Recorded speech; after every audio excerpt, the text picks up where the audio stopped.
red flag. Gotta show the abs. People don't know how to handle a bad beat, but not too much.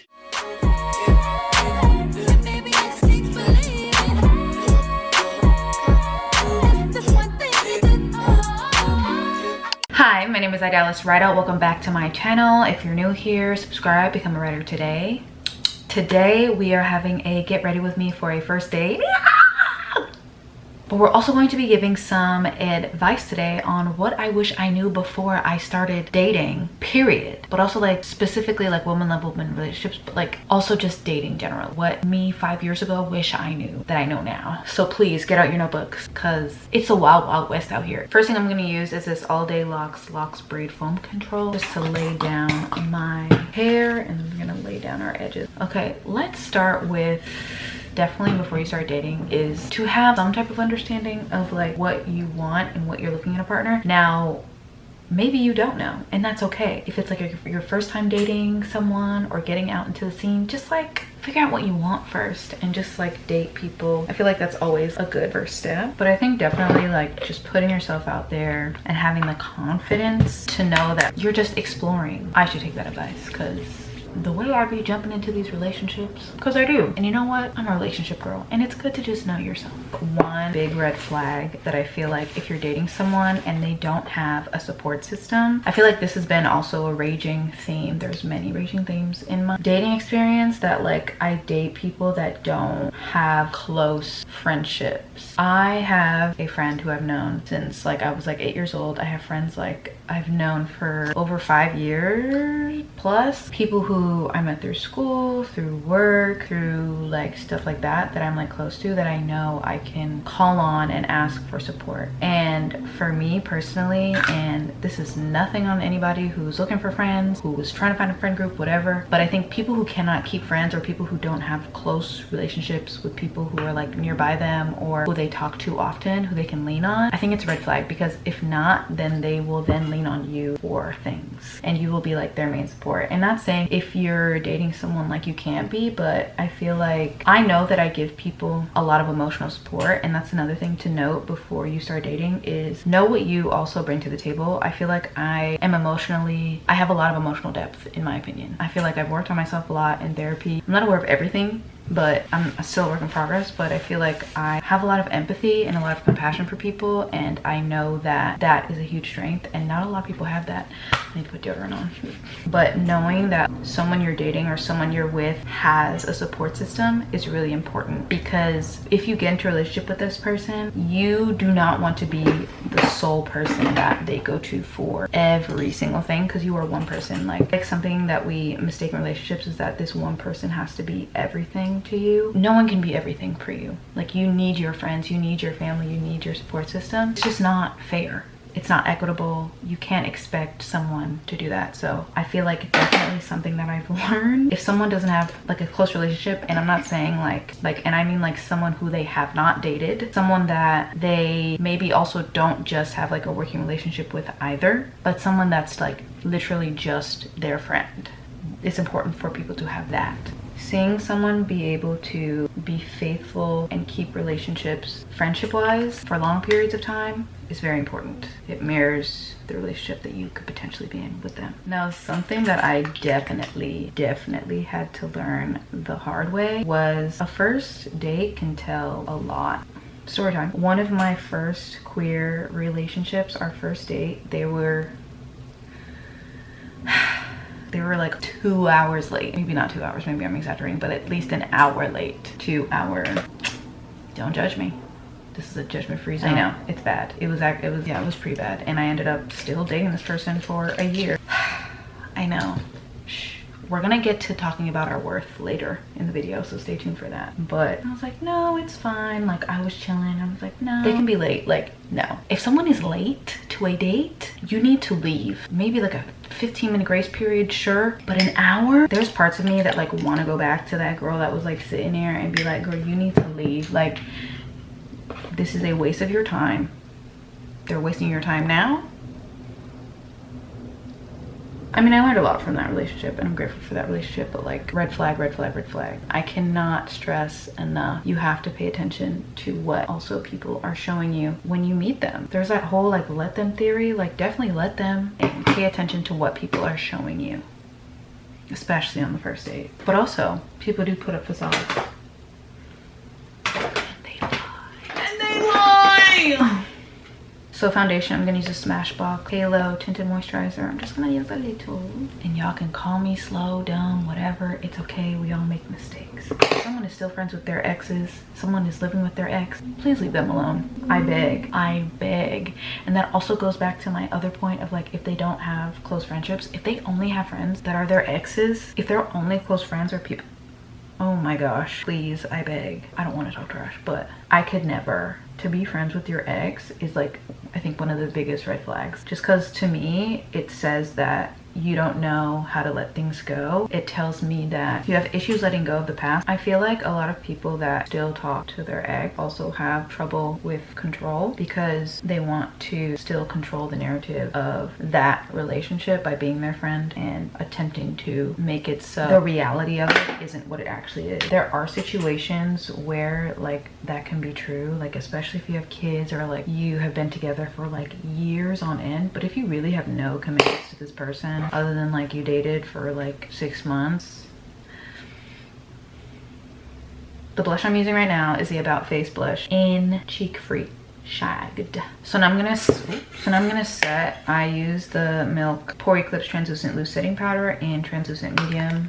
Love her down, use her all the time. Another red flag, someone who is very impatient. Now, this can be in many aspects. It's not just like, oh, the waiter didn't bring out, da, da, da. It's more than just that. Patience is something that I'm not willing to compromise on anymore, because if you're going through something, if someone's meant to be like with you, like they're going to be patient with you. Another red flag that I think is huge is someone who tries to humble you, and not just in the way that you think of like, oh, well, definitely in the way that you think of, especially I feel like a lot of people are like, oh, you think you're X, Y, and Z, you think you're da-da-da, like you wouldn't be here, like that kind of thing. Absolutely not. But also when people humble you in a way that's like they do things to you or to other people to be like, oh yeah, that's like kind of just the way the world works, like now you'll know, now you won't be as naive. Why are you trying to teach me lessons? But it's like not even teaching me lessons, it's like teaching me lessons in like a negative way so that I see the world in a negative light, or that I have to humble myself down to like not see my worth so that I can be with you. I feel like a lot of people do that because they're extremely insecure. And to talk about insecurities, I feel like a lot of people stay in their insecurities and stick in their insecurities because a lot of people are not into therapy either, so they're not aware of how they project onto other people. So I feel like definitely something that I look for now is someone who's in therapy and actively in therapy and actively working on themselves. Because if you're not actively working on yourself, what are we doing? Because I am.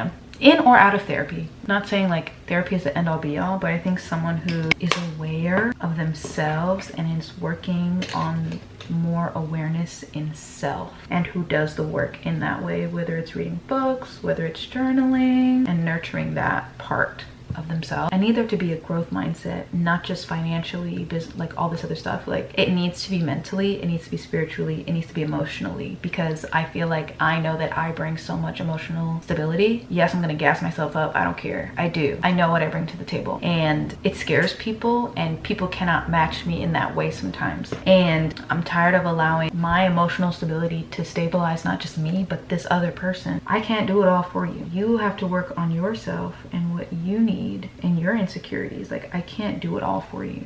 Oh my gosh, especially on a first date, if someone is not asking you questions about yourself and you are leading the conversation, red flag. I didn't really realize that this was a common theme in the people that I've dated until recently, that like a lot of people that I have been on first dates with, or just who I dated even after the first date, didn't ask me questions like about me. They just didn't. It was like they would take over kind of like the conversation and never like inquire about me. And I think again, oof, if I'm gonna get real therapeutic about it, it really mirrors the type of love that like my parents also showed me, of like, love you mom and dad for watching this. I didn't get enough attention, and I thought that, or at least attention in what I was personally interested in, and I didn't get as nourished as my sibling did. Hi Ricky, if you're watching. And that mirrors itself in the relationships that you choose. And I feel like I've discovered, and even just talking about it now, it's just like kind of crazy to think like how much it mirrors our parents' love for us. And my parents definitely nurtured like a part of me that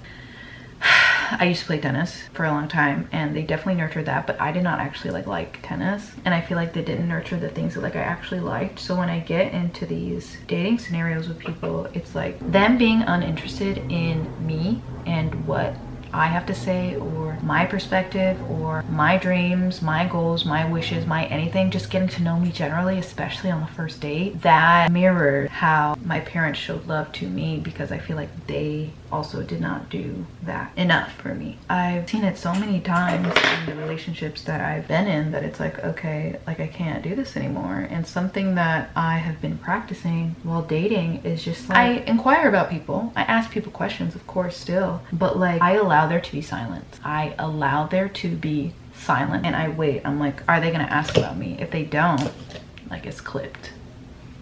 No, I don't want to force someone to be interested in my going-ons. I know I'm interesting, and I feel like that's another thing when you're dating. I know I'm beautiful, period. I know I'm a baddie, and people sometimes like don't want to get into the substance of who you are. I'm not like a baddie that's been a baddie her whole life. I was bullied in school, okay? I had a lot of character development as a child. People don't want to like inquire about that on like a first date, and I feel like that's just like a red flag. Like people kind of just date you for how you look. And of course, first impression, how someone looks is important. Of course, we're all vain, or to some extent, and that's fine. Knowing that like, yes, I'm beautiful, I've worked on my looks, I've worked on getting to a point where I am confident in myself. I want someone to not just see the beauty, and I feel like that's also something that I valued more, is like someone seeing just like the beauty in me physically, but not actually like the beauty that was like inside of me. And I think people don't know how to handle a bad bitch, and you gotta know that. Sometimes the people that date you are gonna be jealous of you, and that's tea.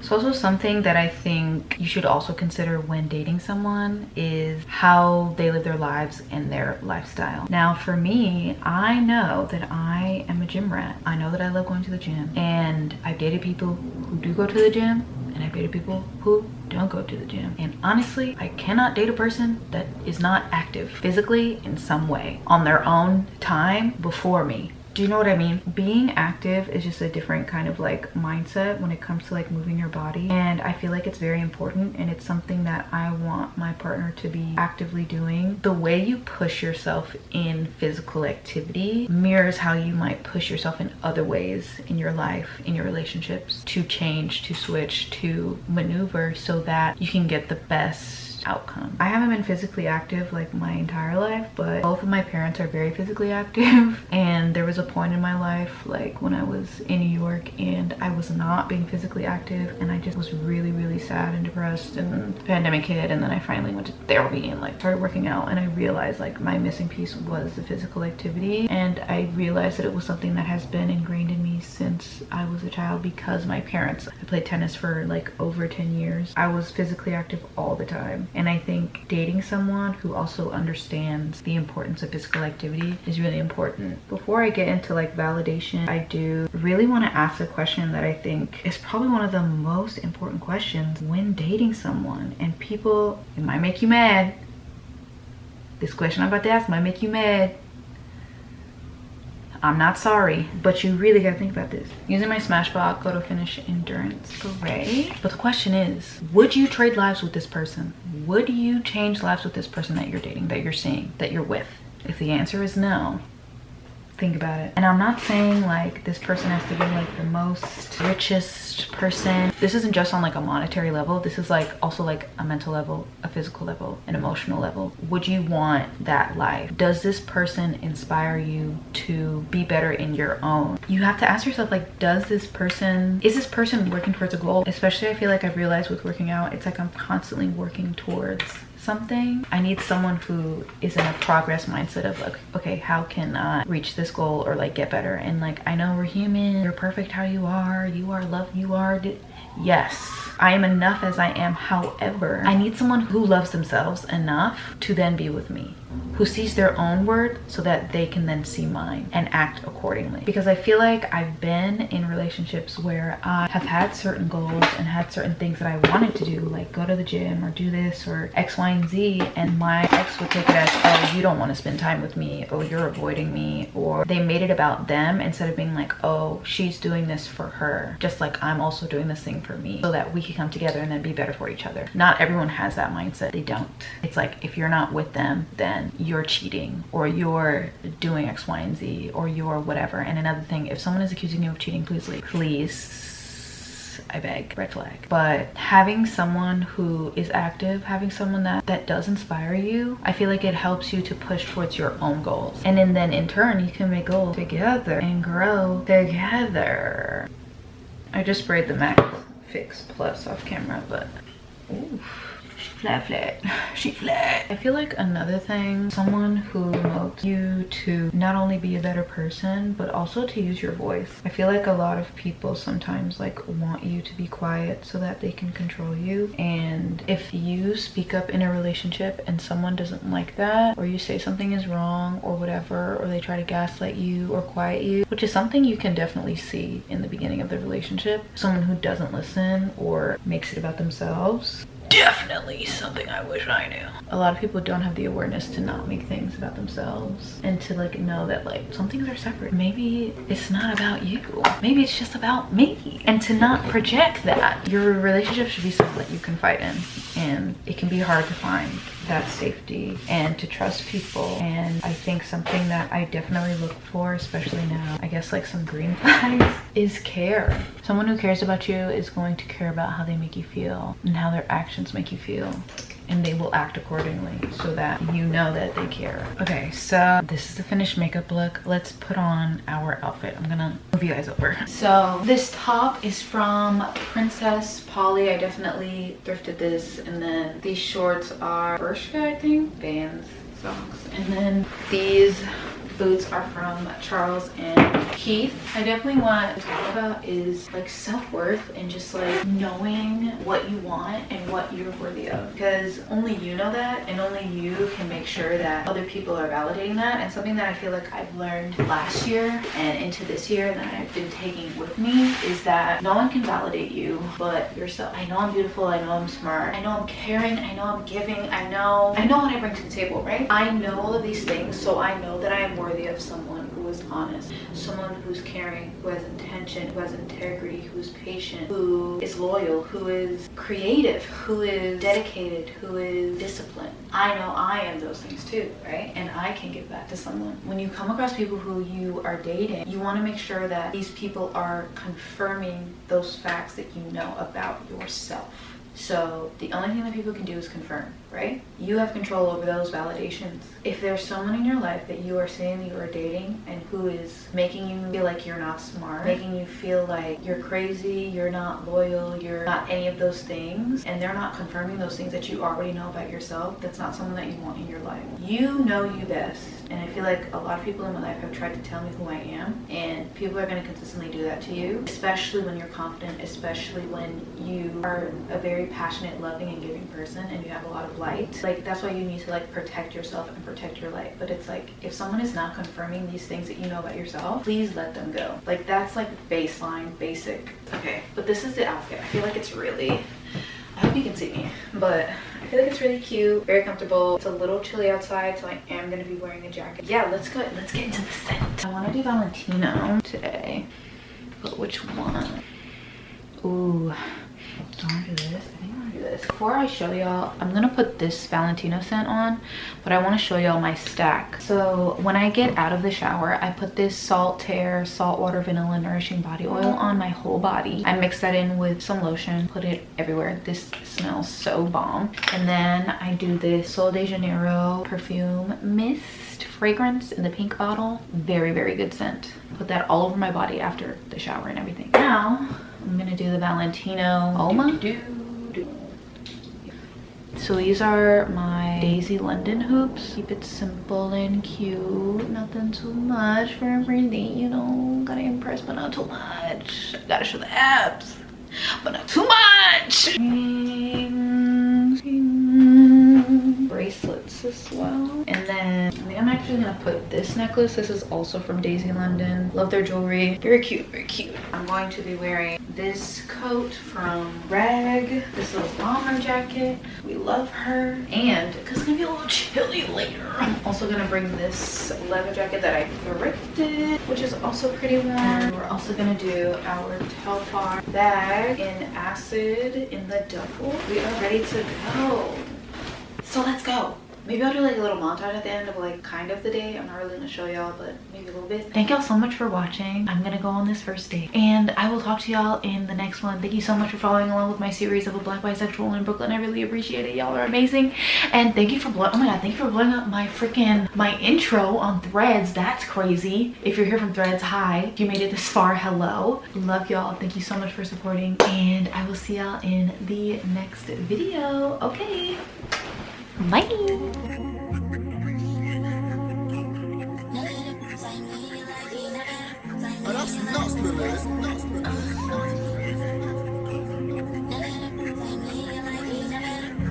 He's speeding no right, fall his hand on my coochie. He touching a million coochie.